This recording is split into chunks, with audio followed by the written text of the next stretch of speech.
3 दिवसीय Jharkhand intellectual forum summit समापन के मौके पर रांची विधायक सीपी सिंह, पूर्व मुख्यमंत्री बाबूलाल मरांडी, विधानसभा अध्यक्ष रविंद्रनाथ महतो, साथ में कई सामाजिक कार्यकर्ता और कई अन्य लोग इसमें शामिल हुए। झारखंड की नई दिशा और दशा कैसे बदली जाए, इस पर इन्होंने चर्चा की।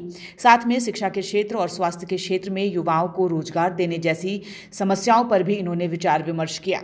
साथ ही कला संस्कृति क्षेत्र में झारखंड को कैसे अव्वल बनाया जाए, इस पर कई बुद्धिजीवियों ने अपनी बात रखी। इंटेलेक्चुअल समिट का 3 दिवसीय कार्यक्रम था और जिस सोच, जिस ऊर्जा, जिस उमंग से हम उतरे थे, उससे कई ज़्यादा गुना हमें सफलता मिली।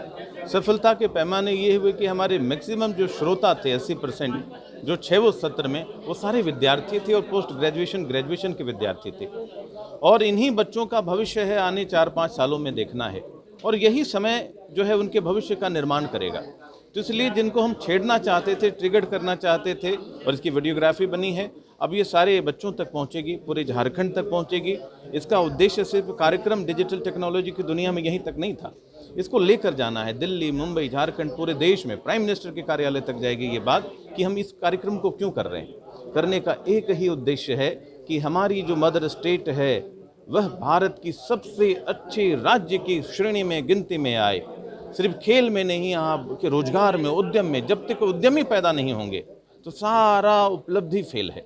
इसलिए उद्यम होना बहुत जरूरी है। उस उद्यमता की ओर हमें आगे बढ़ना है। हमें सीखना है अपने अन्य राज्यों के भारतवासियों से कि इस राज्य को कैसे समृद्ध किया जाए। सर, मुख्य रूप से स्वास्थ्य के ऊपर चर्चा हुई, एजुकेशन के ऊपर चर्चा हुई, टूरिज्म के ऊपर चर्चा हुई, टेक्नोलॉजी के ऊपर चर्चा हुई, और एक टुगेदरनेस के ऊपर चर्चा हुई कि ये सारी उपलब्धियों को हम लोग प्राप्त कर सकते हैं कि प्रकृति की गोद में है झारखंड, लेकिन इस गोद को कैसे मजबूत किया जाए, इसके ऊपर सारी चर्चाएं हुई, सारी बातें रखी गई। खुद टूरिज्म के कैबिनेट मिनिस्टर हमारे प्रोग्राम के समापन में आके उन्होंने अपनी भाषण और अपने आश्वासन से कहा कि हम लोग हर तरीके से मिलकर काम करेंगे। यह एक गैर राजनीतिक कार्यक्रम था, न हम किसी पार्टी से हैं, न किसी पार्टी की बात कर रहे थे। हम अपने मदर राज्य के 350 करोड़ लोगों के बारे में चर्चा कर रहे थे। इसलिए सभी पार्टी के लोग और सभी प्रकार के लोगों को हमने आमंत्रण किया। उन्होंने ट्रिगर्ड किया जो हमने कहा, और उनको एक समाधान का रूप अब मिलेगा, क्योंकि अब हम लोग रुकने वाले नहीं हैं। कमर और कसम दोनों खा चुके हैं और बांध चुके हैं। अब यह यात्रा एक मोड़ तक पहुंचेगी। जो भी हमारी शक्ति और क्षमता, हमारी टीम की पूरी ताकत के साथ ये झारखंड की मिट्टी में उतरेंगे, और परिणाम जो भी हो, लेकिन अब परिणाम की नहीं सोचनी है।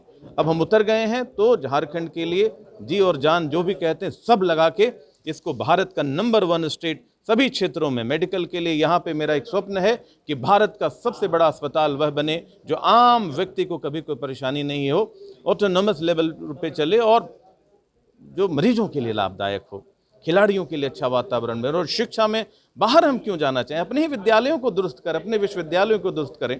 तो इन विचारों के साथ यह कार्यक्रम रखा गया। देखिए, रोड मैप ऐसा है कि दशरथ मांझी जो माउंटेन मैन है, एक दिन में पर्वत को काट कर रास्ता नहीं बनाए।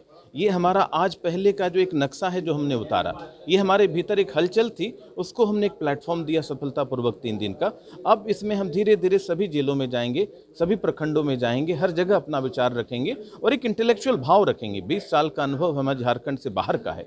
उस अनुभव के साथ और भी अनुभवी लोगों के साथ मिलजुल कर झारखंड में एक वातावरण निर्माण करेंगे। जो वातावरण होता है वही सारी चीज़ों का एक फलक तैयार करता है। तो हम वातावरण बनाने के लिए आए हैं, और इस वातावरण में जो प्यार हो, अपनापन हो, भरोसा हो, विश्वास हो, लीडरशिप मजबूत हो। हम जो कहेंगे सरकार वही करेगी, हम जो चाहेंगे वही सरकार करेगी। तो सरकार किसी की भी बने। आम आदमी क्या चाहता है, आम आदमी क्या सोचता है? आम आदमी 500 में बिकने वाला है या 5 करोड़, 5,000 और 5 लाख करोड़ की अमूल्य शक्ति की संपदा को तैयार करना चाहता है? तो उस शक्ति को जागृत करने के लिए, बताने के लिए आए हैं कि निस्वार्थ भाव है, निष्कलंक जीवन है। इस धारणा के साथ स्वामी विवेकानंद को अपना आदर्श मानते हुए हम लोग इस कार्य को करने के लिए, और भगवान बिरसा मुंडा जिसने इस मिट्टी के लिए एक ऐसे आंदोलन की परिस्थिति खड़ा कर दी थी, और जिनकी प्रेरणा से आज जनजातीय गौरव दिवस पूरे भारतवर्ष में मनाया जा रहा है, उस देवता के शपथ लेकर हम लोग उतरे हैं कि झारखंड को वही झारखंड बनाएंगे जो महादिव्य आत्माओं का स्वप्न था। न्यूज़ विंग के लिए मनीष झा की रिपोर्ट।